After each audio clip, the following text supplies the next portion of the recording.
बोले कि देखो द्वार वालों, हमें एक बार कृष्ण से मिला दो।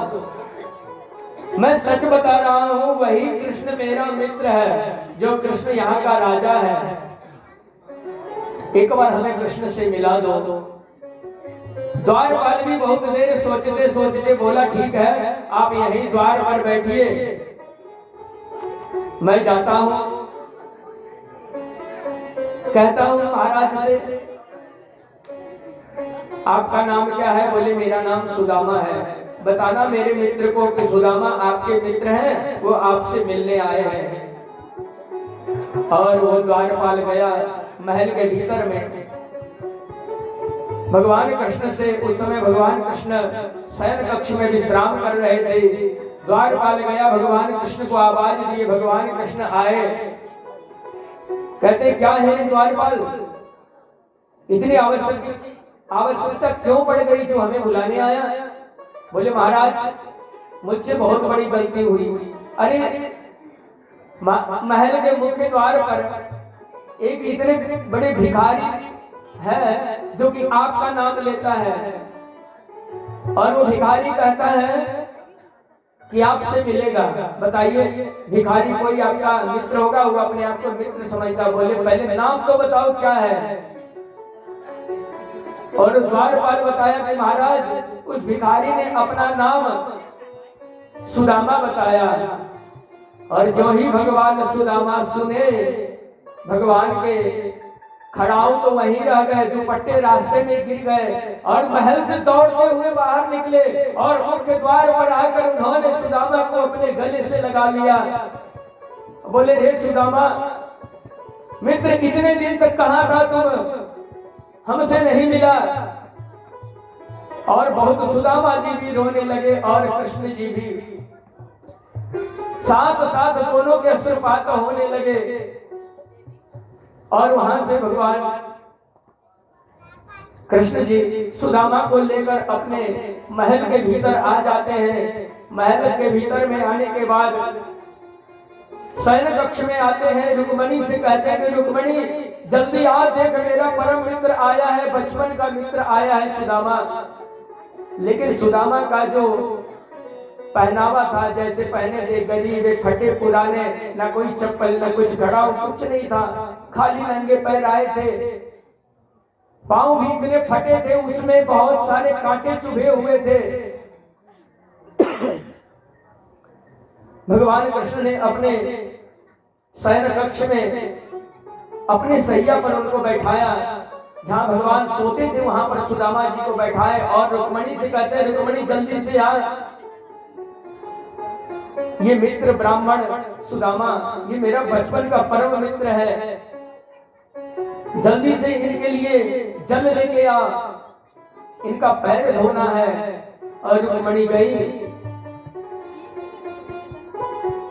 एक कमंडल जल लेके आई, एक पात्र लेके आई। उस पात्र में जल को सुदामा जी का पैर एक थाल में रखे और रुक्मणी जी जल गिरा रही हैं। सुदामा जी पैर को धो के, कृष्ण जी सुदामा जी के पैर को धोते जा रहे हैं। देखिए आज परमात्मा साक्षात एक अपने मित्र ब्राह्मण का पैर इस प्रकार धो रहे हैं।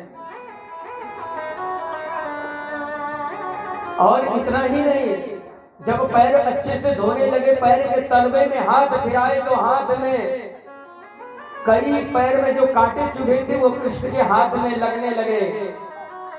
और भगवान कृष्ण ने सोचा कि हाथ से निकाल लेंगे, लेकिन वो कांटे हाथ से नहीं निकले। और उसी समय भगवान कृष्ण अपने दांतों को लगाकर उस कांटे को निकालने लगे। देखिए इतने बड़े प्रतापी राजा श्री कृष्ण द्वारिकाधीश है, और आज अपने मित्र ब्राह्मण के कारण अपने मुख से, अपने दांतों से उनके पांव में चुभे हुए कांटे को निकाल रहे हैं। रुक्मणी थोड़ी असहज हो गई, लेकिन भगवान कृष्ण ने कहा कि रुक्मणी जैसे मैं कर रहा हूं वैसे तुम्हें करना पड़ेगा। और भगवान कृष्ण यह तो पहनो। सुदामा जी थोड़े घबराने लगे, बोले कृष्ण ये वस्त्र मैं कैसे पहन सकता? अरे आज आप तो महाराज हो, आपके लिए ये वस्त्र है, मेरे लिए वस्त्र नहीं है। कृष्ण बोले कोई बात नहीं, आप इस वस्त्र को धारण करें और अपने पुराने कपड़े खोल के रख दें। सुदामा जी ने वैसा ही किया, कृष्ण का दिया हुआ वस्त्र पहन लिए, अपने पुराने वस्त्र को रख दिए और उसके बाद भगवान श्री कृष्ण सुदामा जी का चरण दबा रहे हैं और रुक्मिणी जी पंखा झेल रही हैं। दोनों सेवा में लगे हैं सुदामा जी के। बहुत देर होने के बाद कृष्ण बोले कि सुदामा आप आराम से विश्राम करो, थोड़ा नींद ले लो, बहुत दूर से आए हो, थके हो। और सुंदर सुंदर भोजन कराकर, अच्छे अच्छे भोजन कराकर सुदामा जी थोड़े सोचे कि विश्राम करेंगे। सुदामा जी तो नींद में आ गए, लेकिन कृष्ण सुदामा जी के पैर निरंतर दबा ही रहे थे। सुदामा जी का बहुत देर के बाद में नींद खुला तो देखे कृष्ण तो मेरा पैर ही दबा रहा है।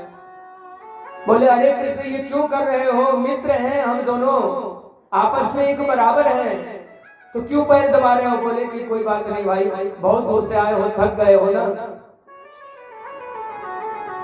आज इतने प्रतापी राजा भगवान स्वयं बाके बिहारी आज सुदामा जी का पैर दबा रहे हैं। और उसके बाद सुदामा जी जब उठते हैं तो कहते हैं कि मित्र अब ऐसा करो, हम चलते हैं, हम और आप मिल लिए, दोनों मित्र मिले, अब हम चलेंगे। कृष्ण कहते हैं अरे इतनी जल्दी क्या है, कुछ दिन रुको ना यहाँ। सुदामा जी बोले कि देखो हमारे छोटे छोटे बच्चे हैं, हमें तो जाना ही पड़ेगा, जितना जल्दी हो हमें जाना पड़ेगा। क्या करें, छोटे छोटे बच्चे हैं, घर में अकेले सुशीला है और हम चलेंगे। सुदामा जी बोले ठीक है,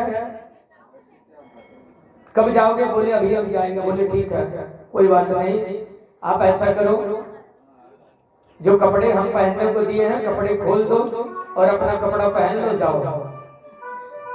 देखिए सुदामा जी बड़े आश्चर्यचकित हुए कि इतना बढ़िया से भी कपड़ा पहनाया, तुरंत कपड़ा को खुलवा रहा है, फिर हमको ये पुराना कपड़ा लाके दे दिया। बोले कपड़े बदल के जाओ। सुदामा जी झट से अपने कपड़े बदल लिए। बोले कि भैया यही मेरा तो क्षमता है, यही मेरी औकात है। फिर अपना वस्त्र पहन लिए।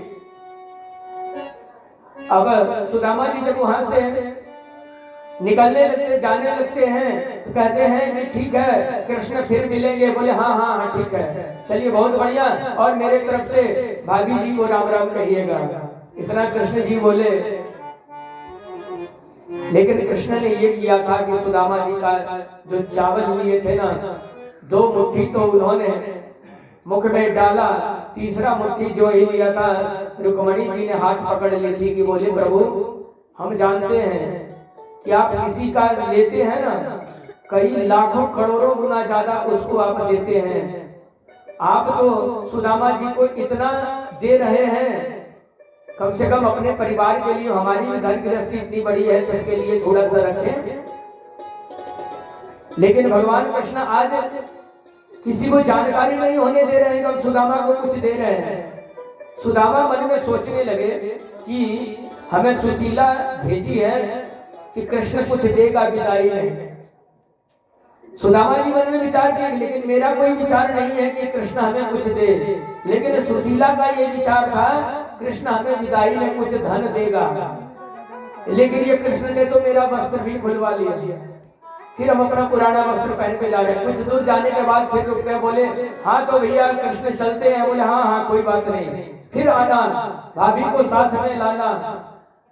सुदामा जी सोचने लगे 2 बार मैं पीछे घूम घूम के देखा, लेकिन कृष्ण एक बार भी कह के ये नहीं बताया कि सुदामा अपने बच्चों के लिए कुछ ले जाओ। और वहां से सुदामा जी चलते हैं। मुख्य द्वार पर आने के बाद कुछ दूर फिर उनके द्वारका से बाहर जैसे ही आए, बहुत थक गए बेचारे सुदामा जी, और वहां बाहर में आए तो एक बरगद का पेड़ था। उस बरगद के पेड़ के छांव में सुदामा जी थोड़ी देर विश्राम करने लगे कि अब यही थोड़ा विश्राम करते फिर चलेंगे। थोड़ा देर जब विश्राम करने लगे नींद आ गई, और नींद खुलने के बाद जरा आ जाओ सामने, और सुशीला जब देखी सुदामा जी को किस रूप में आई, सुंदर महारानी की तरह सज धज कर हाथ में सोने का थाल लेकर उसमें एक आरती जलाकर और सुदामा जी का स्वागत करने के लिए सुशीला महल से बाहर निकली। जो ही बाहर निकली स्तब्ध रह गए। सुदामा जी बोले, अरे सुशीला, तुम सुशीला हो? ये इतने महंगे वस्त्र कहां से लाए? ये सोने का थाल ये कहां से आए तुम्हारे पास? बोले, स्वामी हमको पता नहीं है। अचानक रातों रात पूरे गांव नगर बन गया और ये सारे जो महल हैं अचानक अपने आप बन गए। सब जब सो के उठे प्रातः काल तो देखते हैं पूरा ये जो पूरा गांव था नगर बन गया, बड़े बड़े महल हो गए। सुदामा जी मन में विचार करने लगे, धन्य हो कन्हैया, मेरे आते आते तूने मेरा अपना वस्त्र हमसे खुलवा लिया और देने का कुछ न देने का तूने कितना दे दिया। बड़ी रोने लगे सुदामा जी।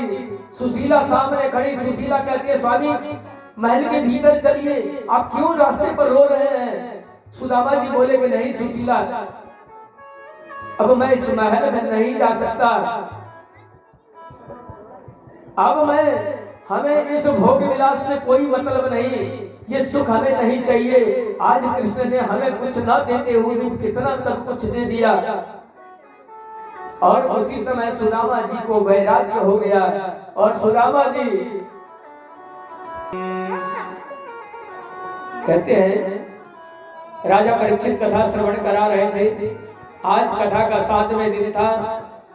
उनको श्राप मिला था, श्रृंग ऋषि के द्वारा श्राप मिला था, जो कि राजन क्योंकि श्रृंग ऋषि ने समीप अपने पिता समीप ऋषि के गले में जो सर्प डाल दिया था परीक्षित ने कली के प्रभाव से, कलियुग ने ऐसा करवाया था। उसी श्राप के कारण ठीक 7वें दिन मृत्यु सुनिश्चित थे और आज वो 7वां दिन है। परीक्षित गंगा के तट पर अपने प्रायश्चित के लिए भागवत कथा का निरंतर श्रवण कर रहे हैं। आज वो 7वां दिन है। कथा का विराम हुआ, कथा संपूर्ण हुआ। उसके बाद परीक्षित जी के लिए तब तक उनके पुत्र जन्मेजय जी ने बहुत सारी व्यवस्था लगा दी थी महल में कि सांप के काटने से हमारे पिताजी की मौत है ना, सांप को अपने महल के भीतर आने ही नहीं देंगे। ये सोचकर और इतनी कड़ी पहरा सब जगह लगा दिए थे कि कहीं से भी कोई सांप महल के भीतर में नहीं आएगा। महाराज परीक्षित महल के भीतर गए, एक आसन पर बैठे और अपना तन मन और प्राण ब्रह्मांड में ले जाके भगवान में समर्पित कर दिए। केवल एक अंश स्वरूप वहां शरीर स्वरूप केवल पड़े हैं परीक्षित जी। इधर जन्मेजय ने बहुत बड़ी सुरक्षा लगाए थे, कोई भी सांप महल के भीतर नहीं आ सकता। देखते हमारे पिताजी को कौन सा सांप आके डसता है, आज तो ब्राह्मण का श्राप भी फैल हो जाएगा, है ना, ये सोच के। लेकिन इधर तक्षक नाम का नाग सर्प जो कि डसने के लिए चला महाराज परीक्षित को, वो जा रहा था, रास्ते में एक तांत्रिक मिल गए। तक्षक नाम का नाग बोला, भैया कहाँ जा रहे हो? वो तांत्रिक बोला, अरे तक्षक आप कहाँ जा रहे हैं? बोले हम जा रहे हैं महाराज परीक्षित को डसने। तो वो तांत्रिक बोला, हम जा रहे हैं महाराज परीक्षित को बचाने। बोला हम डसेंगे तुम बचाओगे? बोले हाँ। तुम में ये क्षमता है कि तुम उसके सारे जहर को निकाल दोगे? बोले हाँ। उस समय तक्षक बोला, अच्छा तुम्हारी परीक्षा लेंगे। उस समय तक्षक बगल में एक बरगद का पेड़ था, उस पेड़ में अपना डंक लगा दिया, काट लिया पेड़ में और क्षण भर में सारे पत्ते सूख गए और उसी समय वो तांत्रिक क्या किया, अपने हाथ में जल लिया, अभिमंत्रित किया, छोड़ दिया पेड़ के ऊपर में, सारे पेड़ फिर से हरे हो गए। अब ये तक्षक सोचने लगा कि अगर हम काटेंगे महाराज परीक्षित को तो ये जीवित अवश्य कर देगा, जरूर ये जीवित कर देगा, इसलिए और वहां पर ब्राह्मण का श्राप निष्फल हो जाएगा, ये भी आवश्यक है। आज परीक्षित को मरना भी सुनिश्चित है, क्या करें। उन्होंने तांत्रिक को बहुत लालच दिए, बोले कि ऐसा करो, तुम किस लिए जा रहे हो परीक्षित को बचाने। बोले अरे उसका बेटा जो जन्मेजय है ना, हमको बहुत सारा धन देगा, सोना चांदी हीरा मोती जवाहरात बहुत देगा, इसीलिए जा रहे हैं बचाने के लिए। बोले कि तुम जितना अपने मस्तक पर ढो सको हम यहीं दे देंगे, तुम बचाने के लिए वहां नहीं जाओ, यहीं से तुम वापस हो जाओ। और उसके बाद मान गया वो तांत्रिक मान गया। बोले भैया क्यों जाएंगे वहां बचाने, आप यहीं दे दो। बोले तुम जितना ढो सको। उसी समय उस सर्प ने, तक्षक ने बहुत सारे धन संपत्ति का गट्ठर बांध के वहां दे दिया, सोने चांदी का। बोले जितना ढो सको लेते जाओ, तुम जाओ। बेचारे तांत्रिक जल्दी जल्दी से धन को ढो रहे हैं, सोने चांदी गट्ठर बांध बांध के घर पहुंचा रहे हैं। तब तक इधर तक्षक चला महाराज के भवन में, और वही तांत्रिक का रूप धारण कर लिया कुछ ही क्षण में। सांप का रूप में नहीं जा रहा है, वही तांत्रिक के रूप में। और जैसे ही महल में प्रवेश किया, जन्मेजय बोले, उनके बेटे जन्मेजय बोले आ गए आप। बोले हाँ।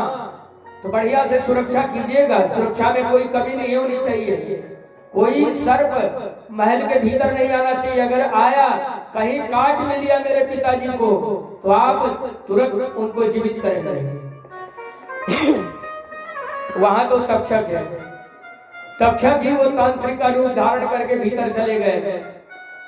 और जैसे ही महाराज परीक्षित के पास में गए, परीक्षित एकांत आंख बंद करके बैठे थे, और वहां पर तुरंत तक्षक का रूप धारण कर लिए फिर से, और डस लिए महाराज परीक्षित को। जैसे महाराज परीक्षित को डसे, वैसे ही महाराज परीक्षित छाई के रूप में हो गए, जल के भस्म हो गए। अब वहां से जब सर्प तक्षक के ही रूप में भागा, देख लिया जन्मेजय स्वयं। अरे बोला अरे तक्षक तुम घुस गया, पकड़ो इसको, मारो इसको। लेकिन तक्षक भाग गया। अब उधर से जब जन्मेजय जी मन में विचार किया, मेरे पिताजी को मार दिया, उनका कर्म इत्यादि सारे संपन्न किए, उसके बाद मन में ये ठान लिया कि जिस तरह वो तक्षक ने मेरे पिता को डसा, पिता की मौत हुई, इस पृथ्वी से हम सारा सांप सर्प के वंश को ही नष्ट कर दूंगा, एक भी सर्प नहीं रहेगा पृथ्वी पर। ये मन में विचार करके उन्होंने सर्प सत्र यज्ञ प्रारंभ कर दिए। सर्प सत्र यज्ञ क्या होता है? बड़े बड़े हवन कुंड बने, बहुत वेद विज्ञान सब ब्राह्मण आए, वेद पढ़ने वाले, बहुत ज्ञानी विद्वान सब आए, सर्प सत्र यज्ञ प्रारंभ किए। जो ही हवन कुंड में अग्नि प्रज्वलित की गए और सारे सांपों को आवाहन किए गए। अब झुंड के झुंड सारे सांप हवन कुंड में आके गिरने लगे, सब जलने लगे। केवल सांप ही आगे गिरने लगा, जहां पृथ्वी पर सांप था सब आता और वहीं गिर जाता। सर्प सत्र यज्ञ प्रारंभ कर दिया था जन्मेजय जी ने। उसके बाद में लेकिन तक्षक नहीं आया, सर्प धीरे धीरे नाम मात्र हो गया, कोई सर्प बचा नहीं। लेकिन जन्मेजय जी कहते हैं कि जिसके लिए हमने तो ये इतना किया है वो तो अभी आया नहीं। और उसी समय ब्रह्मा जी और स्वयंभू मनु पहुंच गए, उनके पूर्वज पहुंच गए। वहां पर कहते हैं कि जन्मेजय ये सर्प सत्र यज्ञ बंद करो। बोले क्यों? तक्षक को हम नहीं छोड़ेंगे। बोले अरे तक्षक को नहीं छोड़ोगे? जानते हो तक्षक अमृत भी लिया, उसे तुम मार भी नहीं सकते। बोले कहाँ है तक्षक, आवाहन करो। जन्मेजय जी के ब्राह्मण विद्वानों ने आवाहन किया। तक्षक उस समय क्या था, देवराज इंद्र के सिंहासन में लिपटे हुए थे और वहीं पे अमृत पी लिया था। और जब वहां से चले, देवराज इंद्र सिंहासन समेत वहां आ गए। जब आवाहन हुआ तक्षक का, तब अब आए तो कुछ भी नहीं कर पाएंगे। क्यों कर पाएंगे भाई, मरेगा तो नहीं। तक्षक क्यों, अमृत पी लिया है। और उसी समय स्वयंभू मनु के कहने पर जन्मेजय जी ने सर्पसत्र यज्ञ को विराम दिया, सर्पसत्र यज्ञ को बंद किए। इसके बाद ये द्वापर युग का अंत हुआ और कलयुग का प्रारंभ हुआ। कहा गया है कलयुग में, कलयुग का जब प्रारंभ हुआ तो कलयुग में लोग किस स्वभाव के होंगे, कैसे होंगे। आइए अंतिम भजन कथा भी लगभग अंत है, क्योंकि द्वापर से कलयुग में चले आए। कलयुग का वर्णन और कथा का यही विराम होगा। चलो गाएगा गाएगा। बोलिए कृष्णचंद्र भगवान की जय। अरे रामचंद्र कह गए सिया से, रामचंद्र कह गए सिया से, ऐसा कलयुग आएगा चुकेगा दाना तुमका, हंस चुकेगा दाना तुमका, तब मोदी आए। रामचंद्र कह गए सिया से, रामचंद्र कह गए सिया से, ऐसा कलयुग आएगा हंस चुकेगा दाना तुमका।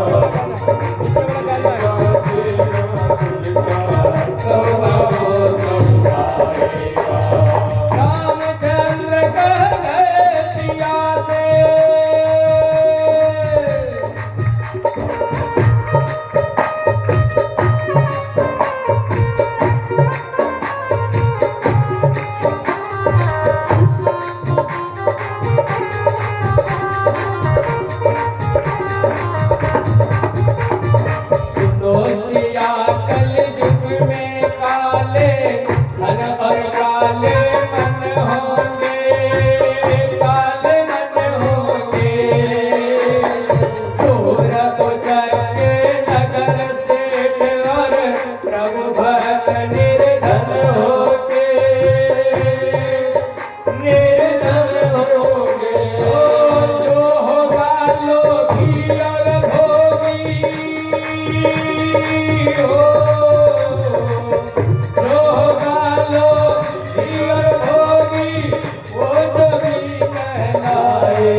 Oh